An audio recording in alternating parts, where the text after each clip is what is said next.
Still down there at the Emirates Stadium. No more Arsene Wenger. They just finished doing a press conference. Ivan Gazidis talking about Arsene Wenger. Didn't really let on to who the new guy's going to be. They said that the search begins now, but he's out. He's gone.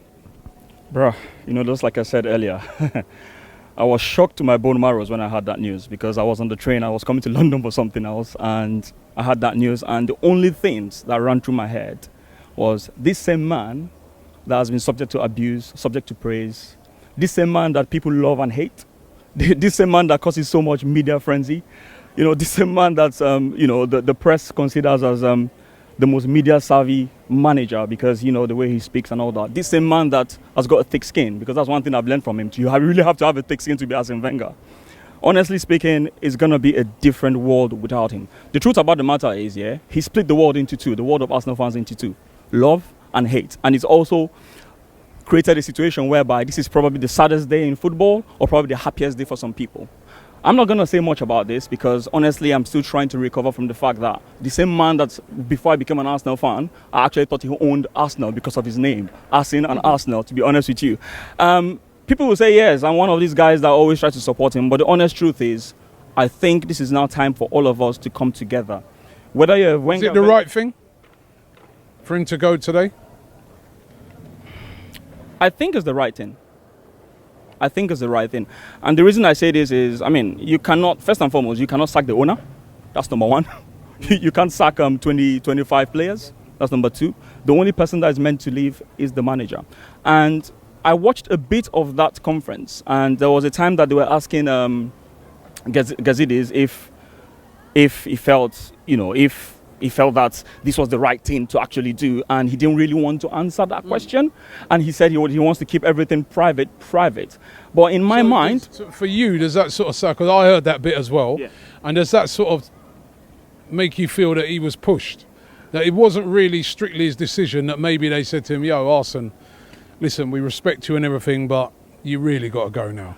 Just like I was telling the other guys recently, I don't think they told him that directly. They will never dare tell him that. Why not? Come on. You get the feeling, but when they said that, they didn't really want to address that question. Yeah, right? They've made certain changes this season, right? Do you think that they said to themselves, time's up, mate? They indirectly did it, but I don't think they're going to tell him to his face. This is what I'm trying to say. I don't think they're going to tell it to his face. Remember very well the Manchester City game, the one we played here that we lost 3-0. I don't know if you can remember some part of the interview where you asked me this question. And I said, based on what I saw in that game, if you remember that game, Arsene Wenger was sitting down the whole game, the whole 90 minutes. He did not stand up. And that was just 2 days after Josh Kroenke came to town. They had that meeting behind him. And I was like, there's a chance he might leave at the end of the season. So I was actually expecting this. You know what I mean? And you can actually see from his countenance, you can see from his behavior that he knew his time was up. And who for you should replace him now? We had this argument before, I think Simeone for me. I haven't really watched Juventus enough to actually say Allegri. And another reason why I'm not going for Allegri is because he took over from Conte when Juventus was in a very strong position anyway. What about someone like a bit left field, Vieira, Thierry Henry, Bergkamp? Now, in as much as these guys you've mentioned don't have enough experience, apart from, okay, let's say Vieira and maybe Bergkamp have a bit of experience, perhaps better than Henry. If they come here, it's going to be a gamble. But it could also be the right choice, and I'll tell you why. If you look at Zidane today in Real Madrid, the reason Zidane is doing well is not because he's a great manager, it's because of the respect. If players respect... And the fact that he's got Cristiano Ronaldo, he's got Isco, he's got a host of other players like that, Gareth Bale. Of course. The new manager ain't going to have that here. No, and that's going to be the challenge. And that is why bringing those guys into the fold that you just mentioned is probably not the right way to go.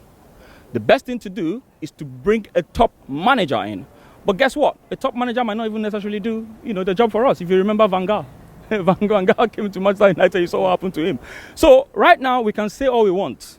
The only thing we have to hope for now is the new man that comes in doesn't get the kind of pressure that's going to come on him. And he will be allowed to do his job without any meddling. That's the hope we can really hope for. And a message to the players. Guys, you have to play for this man at least the next 3 games. I'm saying next 3 games because the truth about the matter is I bought my Europa League final.